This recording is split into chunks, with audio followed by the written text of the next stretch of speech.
Okay, we're back. This is the first proper media snack of the year.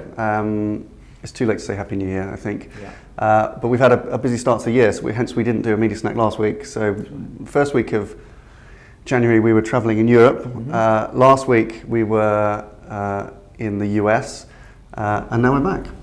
We're back. So at the end of last year, you might have seen we do our what we call the rooftop review, which is where we look at the kind of the 10 most interesting people or themes or topics of the year. And at the close of that episode, we lay out what we say is our word of the year, which in 2017 was change. And you might have noticed we talked a lot about media change last year. And this year, our media word is action.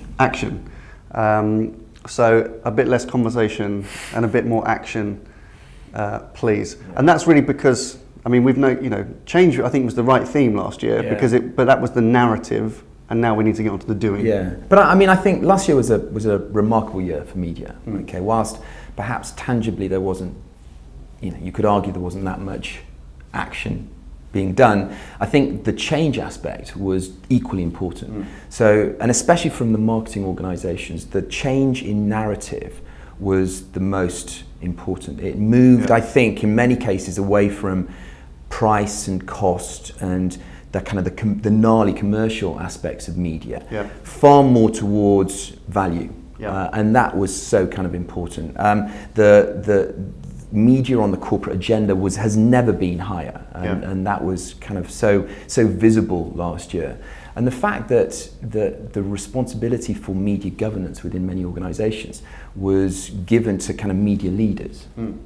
With the collaboration of smart procurement people, but it was media leaders that were provided the mandate to make important changes within their organisation on how to manage media and drive the kind of the value piece far more than just the POS piece. It was a brilliant year. But now it's about actioning. And they're ready, right? They're ready because it takes a while to change the narrative in an organisation and then to change the people and the structures. And that's the kind of stuff that seems to have been done.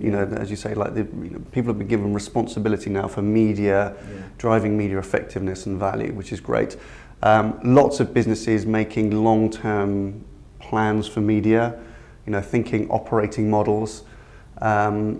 And we're anticipating a lot of that's going to be implemented now. So I think we'll see significant actual change this year in the way advertisers manage media, the way that they talk about it, the way they work with the supply chain, all the things we're talking about. So we thought, again, instead of adding to the narrative, we'll stand by our own principles and we'll provide action. And so the way that perhaps we can do that, we thought, was we're going to deviate a little bit from the traditional kind of media snack, like editorial schedule, and really start a masterclass on media action, if we can call it that. We'll decide at the end whether it was a masterclass or something far more humble. So set expectations. We'll set expectations low. But the idea is we're going to dedicate the coming episodes to looking at action across some really interesting areas of media. That's right. We're not just going to talk about it.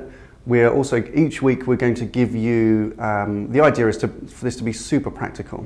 And for many businesses that maybe haven't started implementing change, that maybe are talking about it, maybe don't know where to start. So we just thought it'd be really good to look at some areas, figure out like where you are help you understand where you are right now and what the next step should be. So each week we're going to look at an area and we're going to think about what you should be doing now, some of those things you might have done already, what you should be doing next, and then what should be your long-term strategy in that. It's about prioritising, right? It's about understanding where you are against kind of the most important areas of media internally, and then beginning to prioritise how you move those forwards, driving kind of incremental improvements in your media delivery. That's the ultimate ambition. Exactly.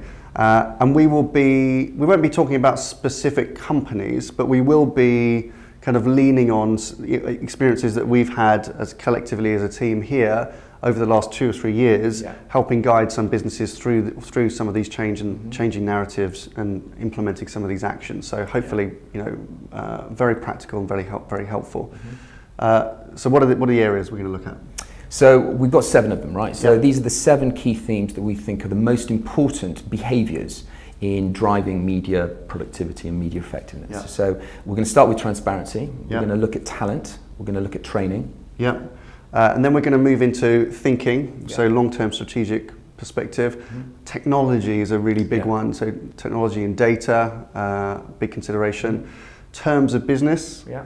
between suppliers and trading or media buying, Yeah. and that's really fascinating because that's changing a hell of a lot. So those are the 7 areas. We might look at them over 7 weeks. Maybe we'll see how much we want to do in our masterclass. But that's it. Look out for that. So in the coming weeks, we'll dedicate an episode to looking at each of these areas and hopefully give you something very practical that can help you trigger media action in 2018. Okay, good week 4. YouTube, Yeah. who are tightening the rules on how content creators make money on their channel. And so they're putting restrictions and qualifications on video content that can be monetized, Yep. which is great. So the ambition is to obviously limit unsavory content that goes onto the platform. Great for brands, great Yep. for the industry, and a good move forward, a good action forward for YouTube. Yeah, looks like progress. That's good. Bad week 4? Bad week 4. I was debating whether to say Facebook, but maybe it's premature because they changed their algorithm.